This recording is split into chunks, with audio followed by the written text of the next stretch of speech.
Hey guys, as I mentioned today, you're going to be working asynchronously for seventh period. And so I'm going to go over your assignment with you really quickly, and then you can work at your own pace for the rest of today. So we are going to be talking about the French and Indian War again and be applying some of the knowledge that you already learned yesterday using your history frame. But before we do that, we're going to look at a warm-up. So I'm going to put the warm-up up on the screen. And the warm-up for today is talking about freedom of the press and a trial of John Peter Zenger's life. And so you're going to just read this information right here and then answer the two questions. And this information, I'll give you a hint for number one and number two, the information is bolded for you. So make sure you actually understand though about the trial and what happened, because this did make a huge impact on our government and on our lives today when it comes to freedom of the press. So that is your warm-up for today. All right. And like I said, I'm going to go ahead and continue talking, but you can always come back and pause and read this information and answer those two questions for your warm-up. So that's the warm-up for today.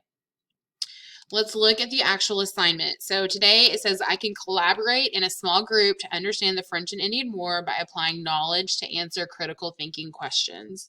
So again, you're focusing on French and Indian War and the knowledge that you have about yesterday's history frame to answer critical thinking questions. So in order to do that, you need to look at our lesson, and the lesson is the critical thinking questions. So let's go to our left side of our window pane and find the assignment tab, and we are looking for critical thinking questions. Critical thinking questions. So if you scroll down, you will see the French and Indian War critical thinking questions right here. Critical thinking questions. Go ahead and click on this. And then it will come up with your information for this activity. So once again, you're going to be using your textbook, Chapter 5, Lesson 4. That's exactly where we were yesterday about the rivalry in North America. The directions say that you will be answering critical thinking questions on the French and Indian War. You can use your history frame. That's what we did yesterday. Chapter 5, Lesson 4 in your textbook, maps, and the video link to help you. Answer all the questions completely and make sure you're thorough in your response. Guys, you are responsible for this information, so you need to make sure that your responses are very thorough and that you fully understand what the question is asking.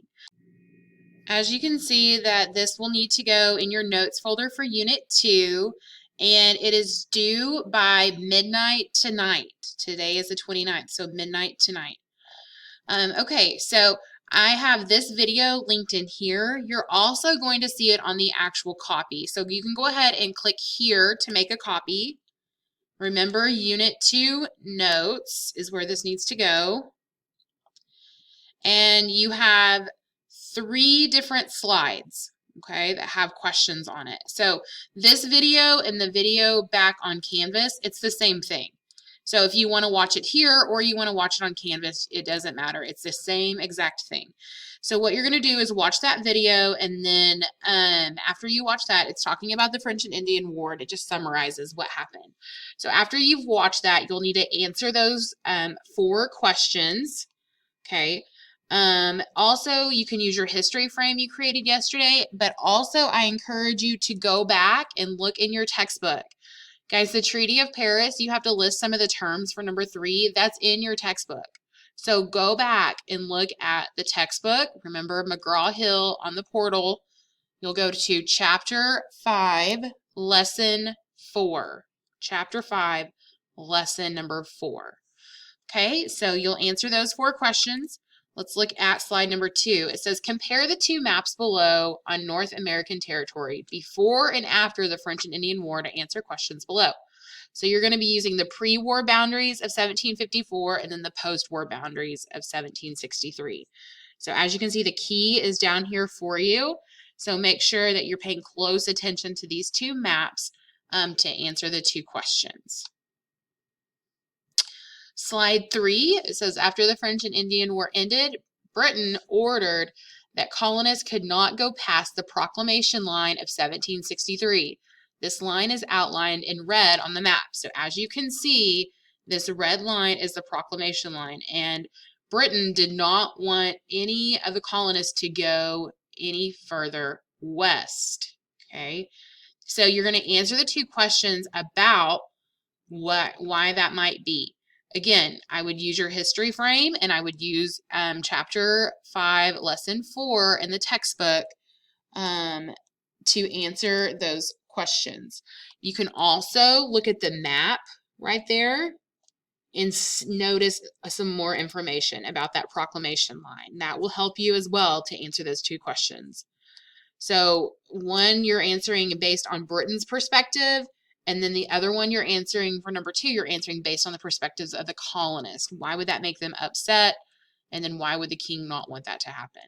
So think about those two things. You also notice that this proclamation line is basically right along the Appalachian Mountains. Okay, so that's just a little tidbit to kind of keep in mind whenever you're looking at a map of where they're talking about. Okay. All right, so once you have this finished, please submit it. One thing I'm going to ask you to do is whenever you are answering these questions to write in like a blue or a purple or red, and that will help me whenever I'm actually looking through these and grading them. So just have your answers in blue, red, purple, something bright that I can see that will stand out. Keep in mind that after you submit this, you can work on your Unit 2 vocab, which is due Friday. It would be another great option for you to work on for the remaining part of the class period. So, again, I will see y'all tomorrow. Make sure you submit this by midnight, and if you have any questions, you are welcome to email me, and I will get back to you as well. Okay, y'all have a good day.